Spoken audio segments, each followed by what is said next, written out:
Suppose a student earned the following grades. Calculate the student's grade point average.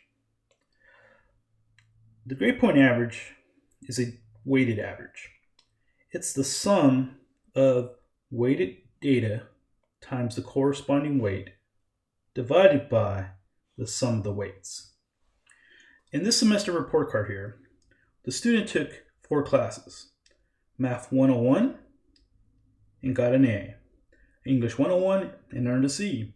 Biology 101 and earned a B. Kinesiology 101 and earned an A.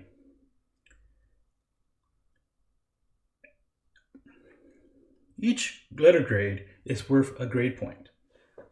So in this particular college or university, an A is worth 4 points, a B is worth 3 points, a C is worth 2 points, a D is worth 1 point, and an F is worth 0 points. The weight of each class is the same for every student. And so the unit of the class is the weight. But the grade or grade point is the weighted data. In other words, this is the stuff that will change from student to student. Okay, so this formula calls for us to multiply each grade point with the corresponding unit. So we would get 4 times 4 to get 16, 2 times 4 to get 8, 3 times 5 to get 15, 4 times 2 to get 8. So the sum of this column that we just created is the number that's in the numerator.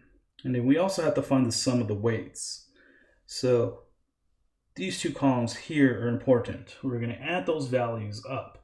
So the sum of the x times w is 47. The sum of the w's, or the units in this case, is 15. And so the sum of the x times w would be 47 divided by the sum of the weights, which is 15. That's going to give us a GPA of 3.1333 ... GPAs are often rounded to 2 decimal places, so we'll round this to 3.13. And that's how you calculate the grade point average by hand. Now, this is easily done as well using Microsoft Excel or any spreadsheet program. So here's our calculation. We need to create a column for x times w's and then do the calculation. So a quick way to do this is just to set up a quick formula here. Take our grade point and multiply by the unit,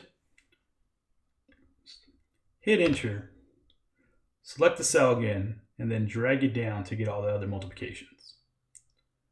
Then we should find some total columns or row here where we need to add up the weights. So I'm going to add up the weights here in this column. Do the same thing for the x times w column. So we'll go ahead and go sum of the x times w column numbers there to get 47. Now the GPA is going to be just the 47 divided by the 15. And you can see that we got the same answer here. And if we needed to round to 2 decimal places, you could use the icon under general and then use the icon on the right here to decrease the decimal places. So we get a GPA of 3.13.